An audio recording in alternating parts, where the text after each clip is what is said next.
If you're a driven, active person who wants to reach and pursue a higher quality life with some ambition, then guess what?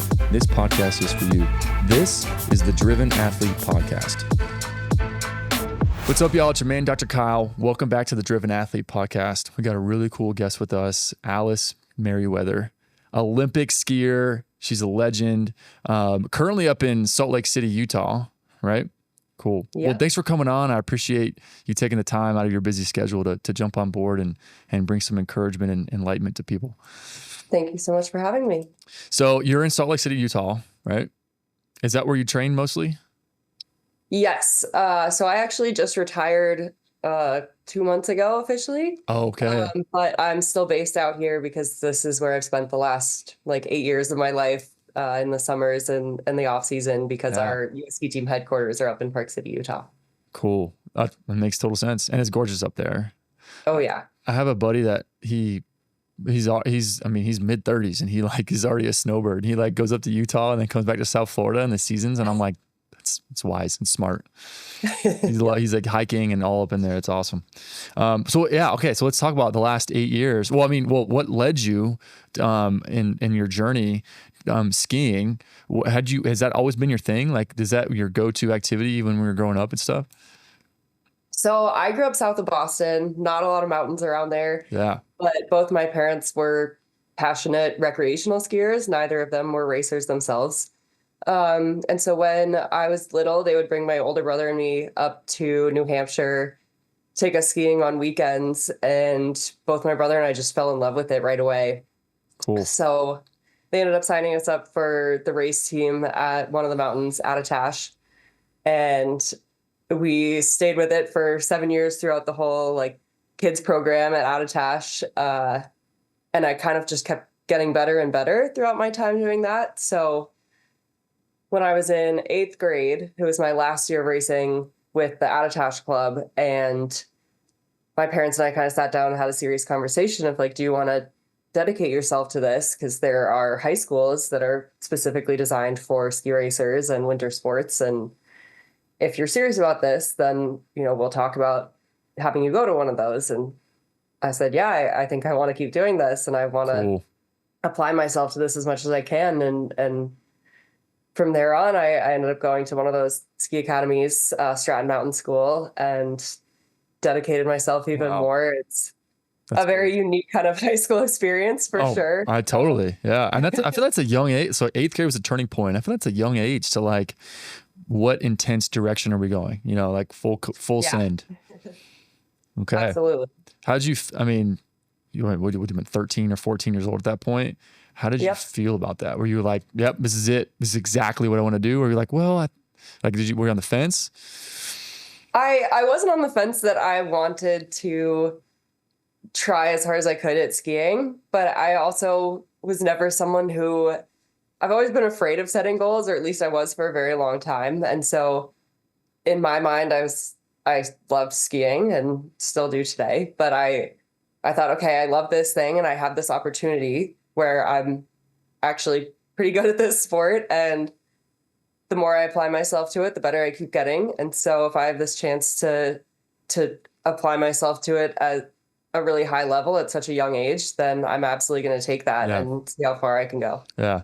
And it's interesting, that whole concept, hey, I'm doing pretty good. If I dive all in and put more effort on this, I might see even better results. I know for me personally, whenever I do that, it's totally true. The best way is just to 100% full commit and laser focus on one thing.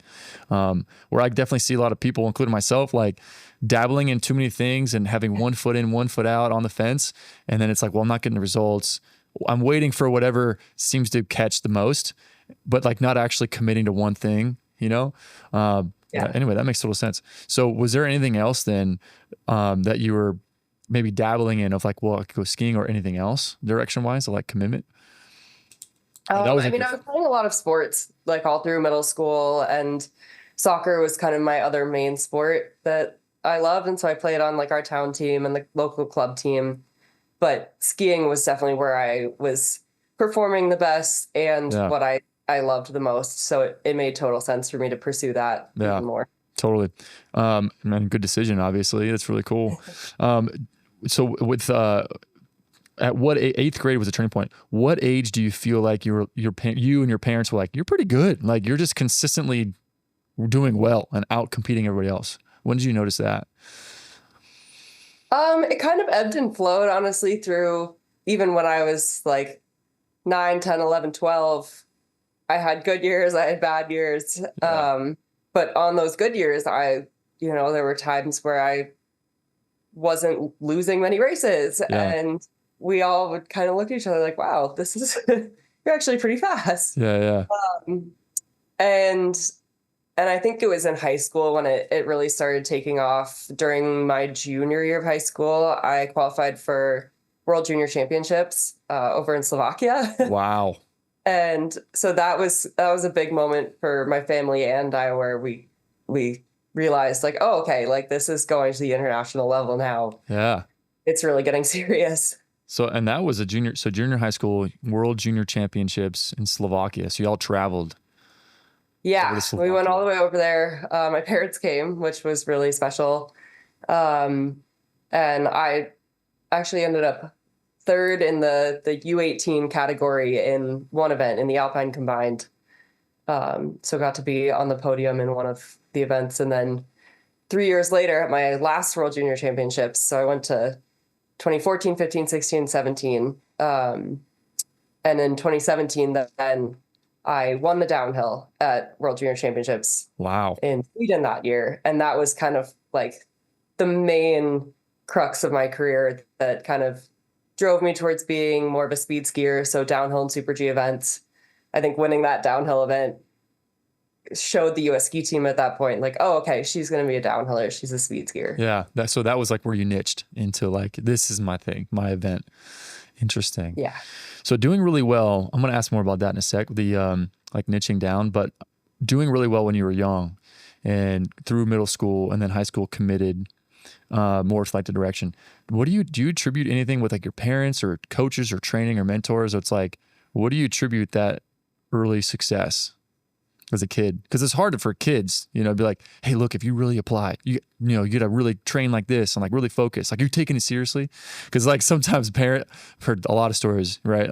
They're super intense. You know what I mean? But anyway, what do you attribute that success to for you? I honestly attribute it all to my family. My parents were not crazy intense. They just encouraged me to try my hardest at whichever sport I did. They encouraged me to be active and do a lot of outdoor activities. And I think the fact that they didn't pressure me, they just encouraged, like, I was going to, be spending their money doing ski racing or whatever sport it was, that I try my hardest. Right.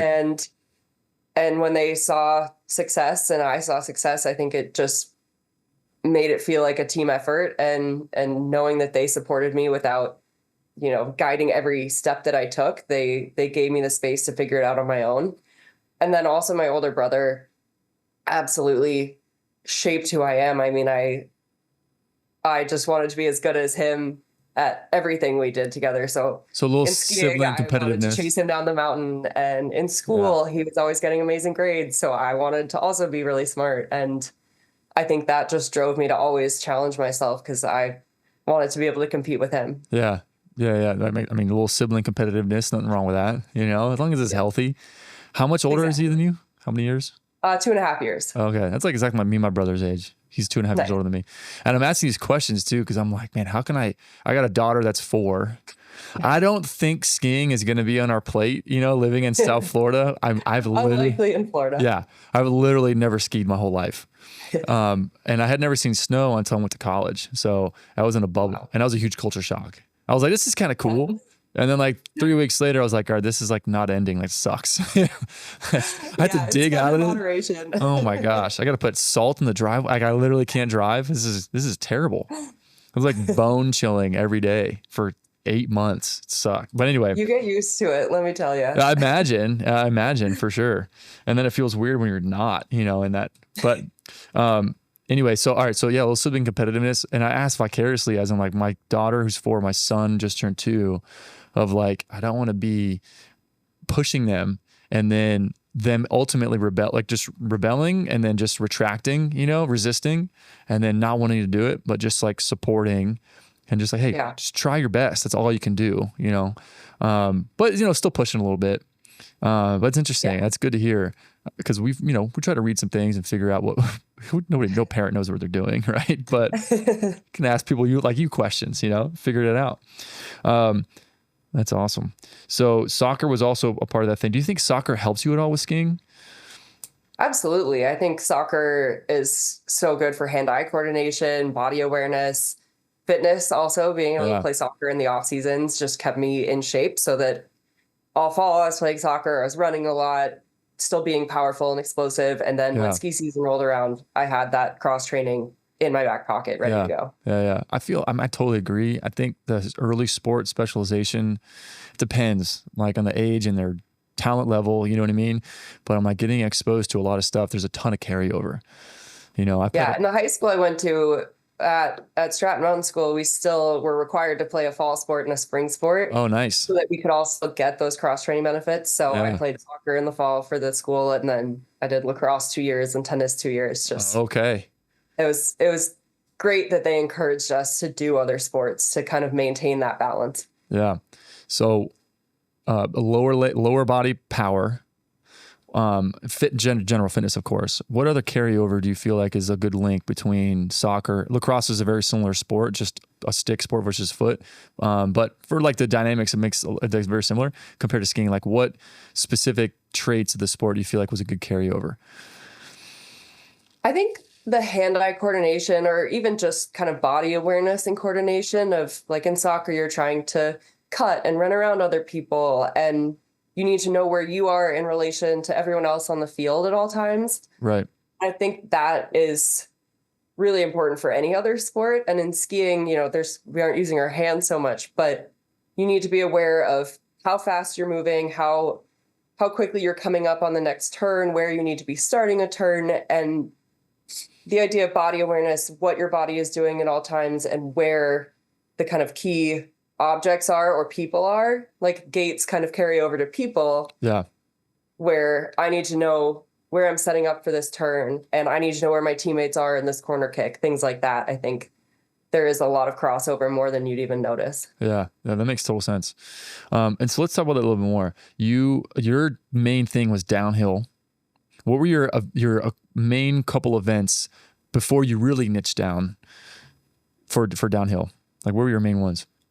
So there's 4 disciplines of skiing, or 4 main disciplines: slalom, giant slalom, super G, and downhill. And you're not even really allowed to start skiing downhill until you're like 15 or 16. Why is that? And so downhill is the fastest event. Gates are the furthest apart. So it's really big turns, really long skis, and you're going speeds anywhere between 60 and 80 miles an hour. That's booking. That's so. I would imagine like why do they not like people or kids downhill skill until 15? Just because of the danger? Yeah, the danger.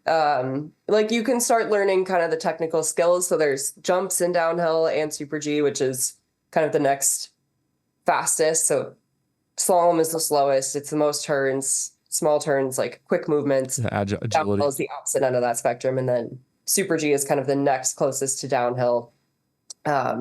And so those two, super G actually was my favorite event the whole time. It was like a little bit more technical, not just truly fearless, like just screaming down the hill in your face the whole time. Super G, you had to have a little bit more tactical sense, a little more technical sense. Gotcha. But yeah, you get to start learning the skills when you're younger, learning how to go over jumps, good body position in the air. But I think they don't really want people getting up to speed too much before they're like fully physically developed. Yeah. A little more mature, probably. Yeah. That makes sense. So you won the downhill 2017 World Championships. What happened after that? World Junior Championships. Sorry, World Junior. Sorry. World Championships. So that was my second year on the U.S. ski team on kind of the lower levels, the C team at that point. Okay. And after that, I ended up being placed on the World Cup team for the next season. I got to go to the World Cup finals of 2017. If you win a World Junior title, they let you go to the like finals of the whole World Cup tour. So it's That's the top awesome. 25 women and men in every discipline get to go to this one race at the end of the year. And I was really lucky that that was in Aspen, Oh, Colorado. cool. Normally it's over in Europe somewhere far Yeah. away. And so I got to actually go back to the US to race in World Cup finals Cool. and just try my hand against the very best in the world. How did that go? Oh, I got last for sure. But it was a really amazing experience and showed me, what it was going to take to compete on the World Cup. And so it was a great learning experience for me going into the next year when I actually started full time on the World Cup. Gotcha. So the next year, 2018, full World Cup on the team, training and stuff. And your training was in Salt Lake City? So in the off season, it was all in Park City, Salt Lake City area. And then we always do kind of in the off season, late off season, it's winter down in the Southern Hemisphere. So we actually did 2 different trips down to Chile, down to South America. No way. That's cool. And that kind of was our standard summer, fall training program. And then once there was enough snow in Colorado in November, we've always had a final kind of 2-week to month-long prep camp on snow at Copper Mountain. Cool. How was Chile? Yeah, that was my first year, like with some of my idols, like Lindsey Vonn was still on the team at that really point. cool. Loren Ross, Stacey Cook, all of these women that I had been watching for years and looked up to. So it was really, really powerful for me to be skiing alongside them. Yeah, that's really cool. Your heroes, like to train with them. What was that like? Like once you were with them and you're like, we're like peers versus like just a fan, Yeah, it took me a long time to get used to it. I think I dealt with a lot of imposter syndrome where I felt like I didn't belong next to those women and I wasn't the same caliber as them. Thankfully, they were all so warm and welcoming. They just, there was no like hazing, none of that. They just took me under the wings and Yeah. we're like, okay, you're one of us now. It's time to ski faster. Let's Keep get to up. work. Yeah. Exactly. And that's really cool. I feel very lucky. What did you learn from them when you were like, oh, now we're in the big leagues and I'm training with these people that were my heroes. Now we're peers, battling some imposter syndrome. Well, I want to get that in a second because totally I was there too. Yeah. What did you learn from them? What was some of the most impactful things? Learning that they all had their own routines and that there wasn't one formula to success at the top. That was really powerful for me because they opened my eyes to the fact that I could operate whatever way was best for me. Yeah. And I didn't have to like follow some formula that they were all using. Like each one of them had a different routine, a different morning routine, a different training vibe. Like some people wanted to compete at training. And so like one of the women on my team would challenge me to like candy bar races in training. We'd pick a run and say, okay, run 3. Winner has to, or loser buys the winner a candy bar. And Yeah. like that kind of thing. But another of my teammates hated that kind of competition during training. So I kind of learned that I could figure out my own path forward and learn how to manage myself instead of just like seeing what they did and following exactly that. And that gave me a lot of space to grow as an individual. And I think that helped my career quite a bit. Yeah. I totally believe that. Like getting your own persona, your own identity, learning what you like to do versus like just being forced to do like, well, this is how it's done. This is how it's always done. Like, well, I got my own thing. I don't really like train like that.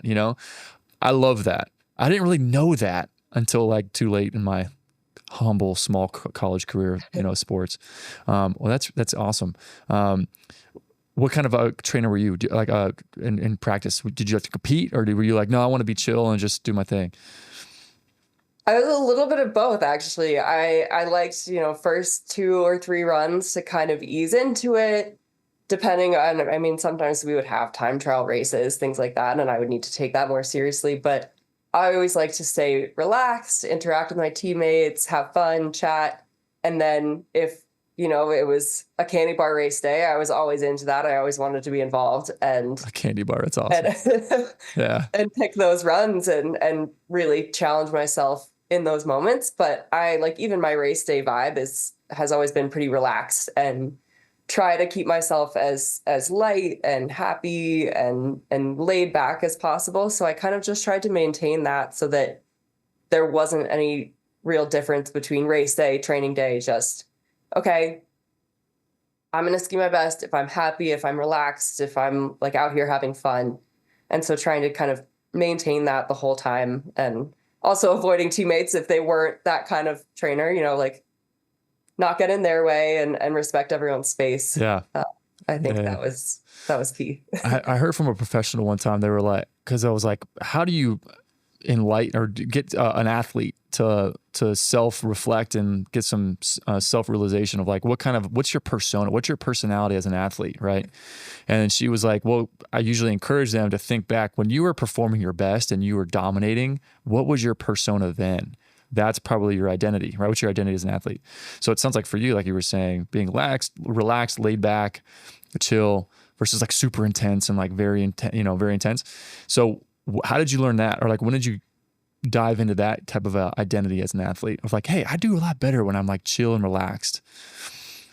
I remember I went down to one summer camp in New Zealand actually to be on snow. And I've been working with a sports psychologist who he was like, do you ever just like ski angry? Like, do you ever, get really riled up in the start? And so I was like, no, like I don't, but maybe I should try that. So he encouraged me to try it. And we did some races down in New Zealand and I like tried to work myself up, like get really frustrated and angry before I race. And it was terrible. Like I was just antsy and stiff and tense and that was definitely a moment for me where I just kind of gave that a try and understood that that is not for me. Like if I can be laid back in every moment leading up to the start, and then for me, like my one cue of trying to kind of get a little extra blood pumping was just flare my nostrils. So I'd be like pulls over the start wand and I would just think, okay, flare your nostrils.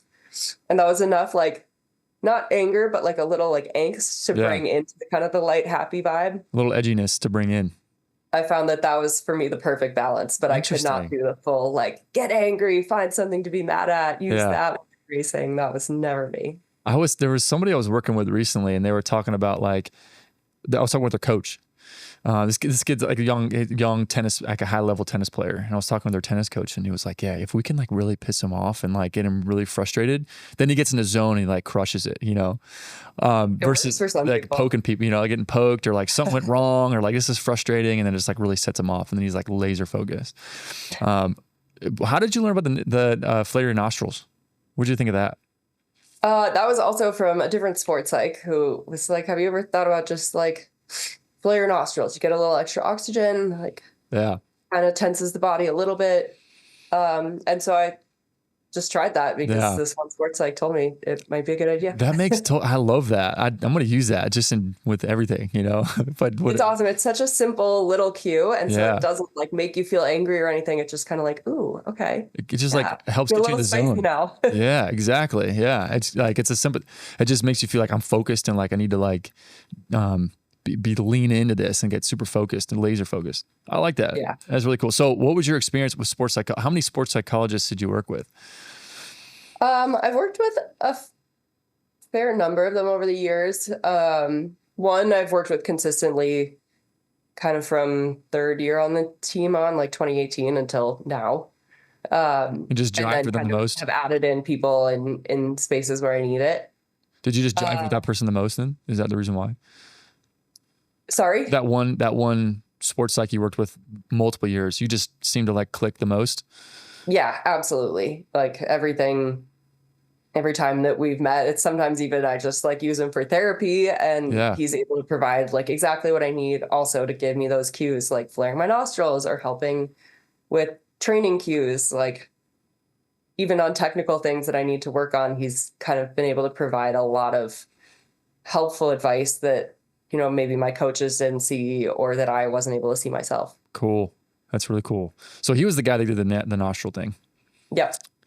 Yeah. So that's awesome. So experiences wise, you've had a couple in between there. This one guy was your main guy. Really helpful apparently, right? Like you would agree. do you feel like it would help to avoid getting in not a great spot, or if you're in a spot, then get out? Like how frequent, like, and frequency wise, how frequent would you go see these therapists? During the off season, because he's based in Park City, so I'd see him in the gym all the time. Okay. And so I'd see him kind of every 2 weeks or so. And then if I Okay. felt like I needed more, we would ramp it up from there. And then during the winter, it was more like every month usually, which I probably should have seen him more during that, or Zoomed, done meetings. Right. But it's also hard when you're in very different time zones and Totally. trying to connect remotely. Yeah. I'm a huge proponent of like the mental game. And it just makes sense. I feel like listening to elite athletes, guys like Charles Barkley, like MVP, like Hall of Fame type athletes, of course, like Michael Jordan as an example. But like, I just remember hearing even interviews with them, and they mentioned like, once I got my confidence, then I knew I was good. And I'm like, man, it seems like the mental game is literally the main differentiator, because guys like, athletes like yourself, right? Girls like yourself that are at that high level, you guys are all really good at skiing, right? Or guys in the NBA, girls in the WNBA, like they're all really good. But like, what's the separating factor? I'm like, it's got to be the mental game, right? So it's awesome that you guys really prioritized staying on top of that. I just think it's a huge differentiator and game changer that I wish I would have known that. But that's so what's another impactful moment you feel like you took away from your sports psychologist besides the nasal flare nostrils that like really helped you? Honestly, one of the times that I leaned on him the most and ended up bringing in more support for my mental game was when I was dealing with my eating disorder. Okay. And that kind of came in after the Olympics in 2018, got to a real breaking point in 2020. And I had really great support from our mental health staff and from that sports psych. When I ended up having to go to treatment, I went to an athlete specific treatment center in Denver at Athlete Edge at ED Care, and that was incredibly helpful to do 6 weeks of really intensive treatment. But then once I was out, to then go back to working with this sports psych who kind of just seamlessly helped me pick up where we'd left off and was able to speak to me with the same vocabulary that I knew at treatment, and it was never difficult to talk about the body image issues I was dealing with and the eating disorder complications that I was having. Like all of that just kind of worked seamlessly in, and he helped me navigate that recovery and still work towards being an elite athlete. And that was really special. Yeah, that's really cool. That you were able to get the help like that, and then providers that were on the same page, like we get it. We see a lot of patients for orthopedic issues, right? Like pain in their shoulder, their back, whatever, in their knees. And they're like, yeah, I went to this doc and they told me like, just don't run anymore because it's bad for your knees, or just don't exercise because it's not good for your back. And I'm like, and they're like, I'm just really frustrated because I want to exercise. Am I really just hanging up the rest of my life to not like, to exercise? And I'm like, oh my gosh, for the right people, like they could be a good fit of like, no, this makes sense. We can train this and work on this while getting you back to being like a high level athlete. You know what I mean? Like very similar kind of collaborations like you were describing. So it's good that, man, there is hope. You know what I mean? For individuals that can find the right providers on their same page and be like, this makes sense. Like I was born to be in this kind of with these people to help me. You know what I mean? That's awesome. That's really cool. So 2018 Olympics, training for, 2016 Olympics, that was when you were junior, right? Still junior. So did you go to the 2020 Olympics? I went to the 2018 because 16 and 20 were summer. Oh, okay. Oh my gosh, you're totally Winter Olympics. 2018 winter. I was injured. Okay, gotcha. So 2018 Olympics, you went. Yeah. And that was, where was that again? Remind me. That was in Pyeongchang, South Korea. Pyeongchang, South Korea. That's awesome. How was that? It was such a whirlwind. I actually was told that I was not going to make the team. We had a really deep women's team that year. And so when the initial team was named, I did not make the list. I had qualified based on criteria, but Okay. because we had so many women who were better than me, I didn't make the final list. And is this only for downhill, or was this for different, like? This is for downhill and Super G for me personally, Okay. at least like within my team. But Yeah. the kind of the way the quota spots work, it's across all alpine men and women. Yeah. And so they didn't have enough spots for me. But then, unfortunately, for one of the male athletes, he got injured like a week and a half before the games, and that opened up a spot. And so I then was like the first in line, first alternate, basically, who then, because the quota spots kind of between men and women, there's a lot of flexibility. And so I then was able to get that spot and actually be on the team. That's amazing. Yeah, it was definitely a very emotional thing where I felt so bad for this one athlete who Yeah, of couldn't course. go, and also was living my dream of getting to go to the Olympics. I ended up competing in the Alpine combined and the slalom, which was a little bit random because I was not a slalom skier at that point. I'd skied a lot of it throughout my whole career. But it was kind of like we got there and they had this extra spot in the slalom event, so I got to race that. But it was an unbelievable experience, and yeah, I will definitely never forget that as long as I live. That's amazing. Well, congrats. That's actually really cool. Thank you. So that's really, I mean, you were the first alternate. Like clearly, I'm sure it was a hard decision for initially to not be on the team, but then everything, the way it worked out, you got to go. How do you feel like you competed in that Olympics? I definitely didn't go in. I knew I was not a medal contender, which was definitely not a great mentality to go in with. It was very realistic. I hadn't shown any results on the World Cup that would have suggested that I would be a medal contender. And so I think in the way that I skied and competed, I wish that I had believed in myself a little bit more.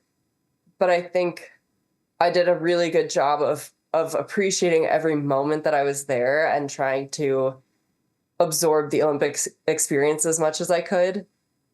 And so I wouldn't change anything about that. I really took advantage of being at the Olympics and trying to be as present as I could during those few weeks. So other than maybe trying to believe in myself a little bit more, I wouldn't change it. Yeah, that's amazing.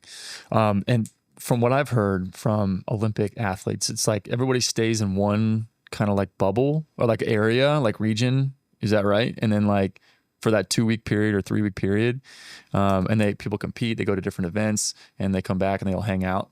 Was that like that? Like a cool social experience and like everybody hanging out together? A little bit. We were competing like an hour and a half away from the village. And so we actually, while we were out at the Alpine venue, weren't staying in the village. So it's like kind of weird. We were staying at this little like campsite basically that had a couple of houses. And we were very isolated. But then at the end of the games, once we were done competing, we moved into the main village. And then it was absolutely that social experience. You go to the dining hall, it's just every athlete's in there and getting pizza at 2 a.m. Like it was just, That's cool. yeah, very cool. The dining hall sounds like college. Yeah, no, it totally felt like it too. It was just, That's cool. Crazy. That's awesome. So I appreciate you sharing more, diving into the eating issues that you had, like the eating disorder, because I know there's a lot of athletes that battle this, of course, and also the body image. Something I read, 30% of elite athletes, around 30% of elite athletes struggle with disordered eating, hidden underneath their peak performance training and their efforts and the way they're excelling. When do you feel like you started noticing or started battling the eating disorder? For me, I really started struggling after the Olympics. I kind of came down from the rush of the 2018 games, and there's something about going from like the ultimate life high And, suddenly you're an Olympian, you have this new title, Yeah. kind of a big ego boost. And then That's a huge title, Olympian. I Yeah. came back and I actually went to my first term of college that spring, and I saw all of these students who knew what they wanted to do with their lives, who knew their majors. They like seemed to have everything lined up. And I felt like without skiing, I was no one. I couldn't think of my identity outside of the sport. And that made me very ashamed and very self-critical. And so it's kind of at that point that I really started to turn inwards and start critiquing myself, both as kind of, what do I have to offer other than skiing? And also, okay, if I only have skiing, I need to be like the perfect athlete. And so I was really harsh on myself in terms of body image, in terms of what I was eating. And it went unchecked for 2+ years. And especially when the pandemic settled in 2020, that was kind of, for me, the final thing that really flipped that switch, where I really spiraled into anorexia, and my health declined really fast over the few spring, summer, fall months of 2020, and eventually ended up in treatment in November of 2020. Gotcha. What school were you at? Dartmouth. Dartmouth. Okay. We have an athlete. I just committed there. Oh, That's so really exciting. cool. How did you like Dartmouth? Yes, I actually have one more term. I walked in graduation this spring. Oh, and no I'll way. Well, congrats. very final term in the fall. Cool. Yeah. That's amazing. What ended up studying? What was your major? Government. I'm a government major. Wow. Okay. That's heavy. That's intense. Yeah, A very lot. heavy right now. Yeah. Right. I mean, oh my gosh, we won't get into that, but like Dartmouth, I mean, it's an Ivy League school. So I imagine, it makes sense. You're a super competitive, high level athlete. And you're always wanted to train super hard and be the best. And I imagine when the sport has been removed, from what I've heard from other professionals as well, like it's not my thing of like this field of like sports psychology by any means, but what they were saying, like once it's removed, then there's this limbo area of like, well, now who am I? I don't even know who I am, Yeah. So I can imagine that competitiveness trickled in to other areas, when it's skiing wasn't in the mix. But students at Dartmouth, Ivy League, I mean, that's like, from a student comparison standpoint, it doesn't get any more competitive than that from an academic standpoint. So yeah, everyone seemed very put together. Everyone there is so smart and has such an amazing story. And I really, again, kind of the imposter syndrome came back. And like, oh my God, like I'm not this well-rounded human being that everyone else here is. I have nothing. Like, I'm just like a dumb jock here. I'm very confident to imagine. I'm sure all the other students were like, "Oh man, Alice, she's an Olympian. Like, I don't belong here. We got Olympians at our school. Like, what?" So you ended up going government route for studying. Mm-hmm. That's really cool. What's your plan? What's your 1 year, 5 year, 10? I'm just kidding. I'm just joking. Yeah, I have no idea. Ask me again in like a year. Yeah, exactly. I didn't know what I was doing. I didn't even know I would become a sports physical therapist until my senior year in college. About where you're at. Yeah. Yeah. Before that, I was going to be a firefighter, a full send. Yeah. And then my last semester, I remember having a conversation with my dad, and he was like, "You're doing pretty good these biology classes. You're going to be like, consider something else." And I was like, I guess I will, So there's no rush by any means. So Dartmouth is fun, I imagine. It's a good time. Yep. Yeah. I'm sure very rigorous academically. Definitely. There are a lot of US ski teamers actually who have been doing Dartmouth part-time, kind of same track as me, where it takes us a lot longer than 4 years. But we're able to compete during the winter and then kind of go to school in the spring, summer. Yeah, I imagine. So it's been cool to do that alongside a bunch of teammates. So you were dabbling in both, part-time Dartmouth student, full training. Oh yeah. How are you able to navigate that schedule? It was a lot, honestly. I mean, Dartmouth's schedule is really conducive, where if we go only in the 10 weeks in the spring, that's kind of our least active training phase, because usually we get a couple of weeks off after the end of the season. So that's like first few weeks of school. and then training's like slowly ramping up through the rest of the term. Usually I'd have to miss a week of school to go to a spring on snow camp in California. And so then it took a lot of juggling with trying to talk professors into letting me skip a week, Right.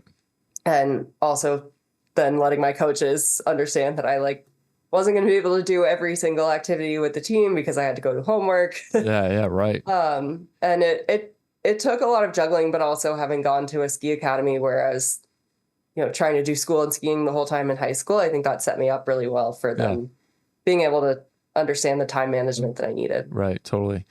It's interesting. I always love getting opinions on that because we have a lot of people like our listeners that's like, well, I don't have time. I'm very busy. I don't have time to work out. No, I don't have time to manage this and like do that. What suggestions would you make for busy moms and dads or busy professionals that are like, I can't find the time to do workouts like I want to, what do you suggest? I mean, realistically, I think it's all about balance. Like, if you really do have a ton on your plate, then it's okay to, prioritize one thing over the other. And at the same time, there are a lot of creative ways you can multitask. Like I would put on like the PDF reader in an AirPod and go work out. So I'd like be reading the PDFs and be back squatting. Absorb some information while getting a workout in. It's good. Yeah, trying to kind of do that where I could. And also just like setting aside like chunks of time where I would, go 100% into school, right? Like I have an hour in the afternoon where I don't have a workout. I'm not training, like just school right then, and just do as much as I can. And then when I'm on hill, like I'm not thinking about school at all. I'm just focusing on school, and also respecting what my body, what my brain needs. And if I need to rest, if I need to not do any of those things, like that's also okay. And allowing myself the space to listen to what I needed. Yeah. Yeah. So from a tactical standpoint, you would recommend just balance, prioritizing, and then some block scheduling of like, I have an hour, I'm going to be full laser focused on one thing, not thinking about this, not thinking about, which is hard to do to like shift your focus, but so block scheduling to fit in chunks, the things that you need. Yeah. Honestly, for me, that's helped a lot. Like, I think in a weird way, it's really nice to be like, okay, in this hour, I'm only going to think about school, and like every other thing that I might be worrying about right now, like I get to just tune that all out. So in a weird way, it's really nice because I only have to focus on one thing. Right. So like trying to reframe it as like, okay, this is actually great to only have to think about one thing at a time instead of I love that. different things that are all stressing me out in their own way. Yeah. That's a great way to frame that. I love that. I never thought of that. Like, hey, you only have to focus on one thing right now. This is easy. Like, oh, that's way better. I'm gonna steal that. I like that for my own life. Can I do that? Can I take that from you? 100%. So all right. So imposter syndrome, you mentioned that a couple of times. I love talking about this stuff because I didn't know what it was, but anyway, from my perspective and from what I've heard, correct me if I'm wrong, if any additions, imposter syndrome, for people who aren't familiar, it's like the sense of underneath this, I'm actually a fraud, and it's only a matter of time until I'm exposed as a fraud. I don't really belong here. Right. And it's only a matter of time until I'm exposed, which isn't great for confidence and the belief that I belong here, and then performing well. Right. A little bit of like, this is cool. And I'm not really here to medal. Right. Well, it's like, well, yeah, why not? If not, why not me?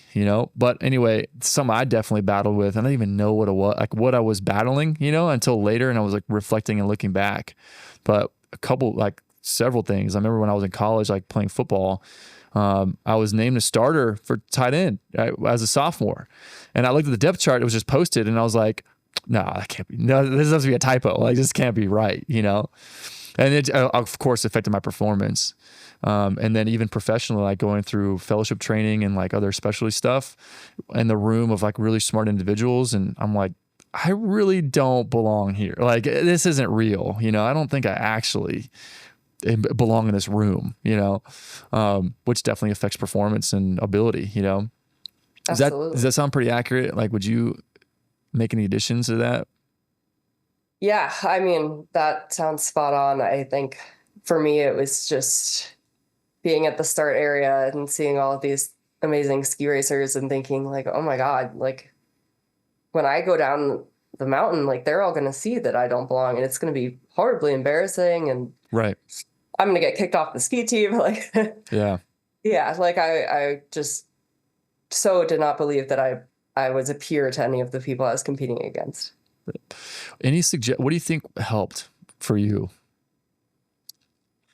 Trying to turn that off, just remembering the training that I had done and everything that had brought me to that moment instead of thinking about like what's happening around me right now, where I would look around and see all these women and not feel like I could perform against them, and instead think about myself, my own journey, all of the training that I had done, everything I'd done to prepare for that moment, and just like really focusing only on myself and what I can control. I think that's something that's been hammered into me throughout my whole career is just worry about what you can control. Right.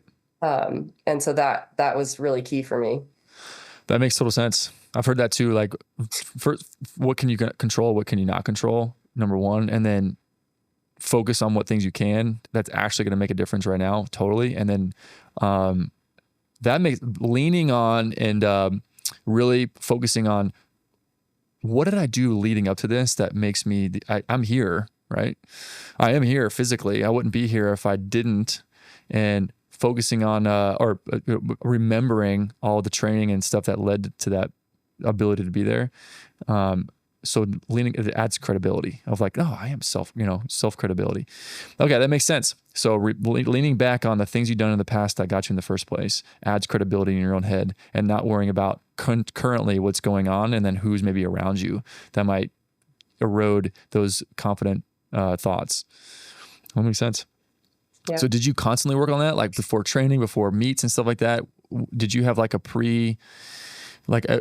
very intense moment coming up? We have training, or we have this competition, or this event, right? This meet. Would you have like a pre-routine that you go through your head, or would you meet with your sports psych? Honestly, as time went on, especially after like the first year and a half being on the World Cup, I started to understand, like, honestly, I started to get to know a lot of my competitors. I became friends with a lot of them. And that actually helped a ton for me. It was just understanding that they're all real people and they're not just like these gods that I've watched Right. competing. And so I stopped having that imposter syndrome once I kind of understood that they're just people too. Right. And so I wouldn't need to gear up to go to a World Cup mentally at all. I could just show up. And for me, that kind of personal connection helped a lot. That's good. I like that. They're just people too. Yeah, I like that. I'm going to use that. I'm steals and I want to steal. If that's all right. Okay, last couple questions. Then and to help people that might be in a similar boat that you were battling, right? You mentioned anorexia and then with eating disorder. And it was right after the 2018 Olympics. Is that correct? And then the pandemic really helped to amplify that. When do you feel like you got to a point where like, I need to like get a handle on this, or I need to talk to somebody? My boyfriend actually had spoken to me. So like I'd say March 2020 was when like the eating sort of really kicked into gear. And I didn't get treatment until starting in November. Yeah. In about May, my boyfriend came to me and he said, hey, I Googled a lot of the things you've been doing and saying, and I noticed you changed a lot in the last few months. I typed it into Google and it sounds like you might have an eating disorder. And I just kind of laughed at him because I was like, but no, I wouldn't do that to myself. Like I had no education on eating disorders. So I thought, no, like that's not me. It's impossible. And I kind of ignored that giant red flag for a bunch of months. And it wasn't until September that I went to an on-hill skiing camp and just could not function at all. Like my body was breaking down and I didn't have the strength and the stamina that I used to have and that I needed to be an elite athlete. Yeah. And that was when it really hit me that something was wrong. I mean, I thought I hated skiing. I didn't like hanging out with my teammates. I had just become such a shell of who I was.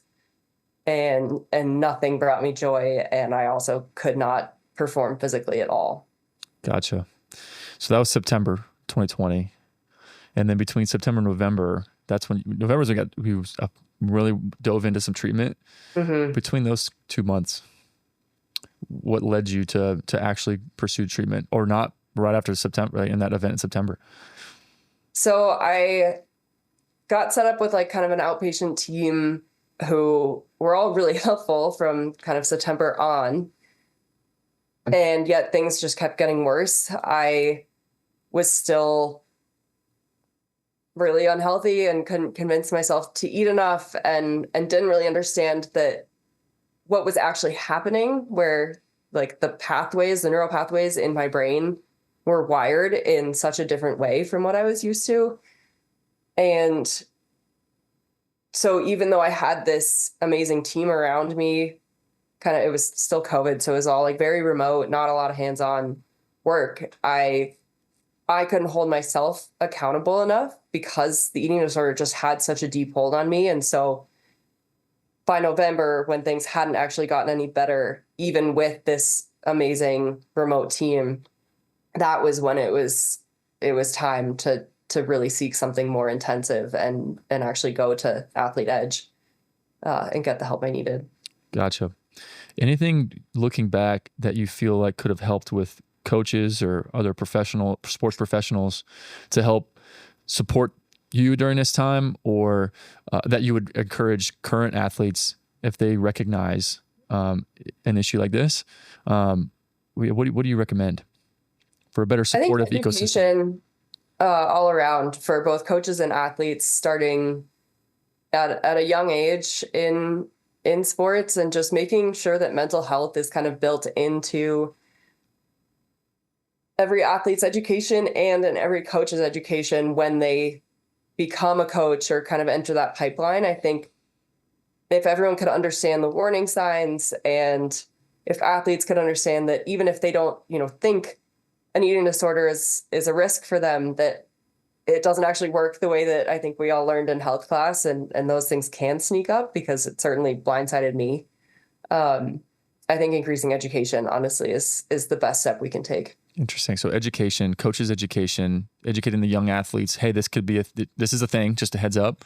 And then more recognition of warning signs, so that coaches and trainers and sports professionals can intervene, parents maybe as well. Interesting. All right, last question. What advice would you give young athletes that want to be an Olympian?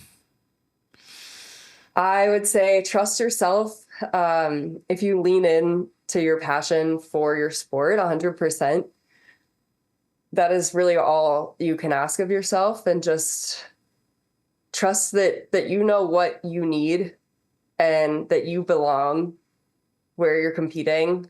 I think that there is nothing more powerful than self-belief and confidence. And it's a lot easier said than done, but if you practice that every single day, then it will become automatic, and it can actually get you where you want to go. Awesome. Well, I appreciate you coming on. I appreciate you sharing your story, getting vulnerable, and sharing more of your history. What's next? So you're going to graduate and then find out what government direction you're going to go. Presidential candidate, Yeah, 2048. I have no idea. Oh, God, I am not interested in politics.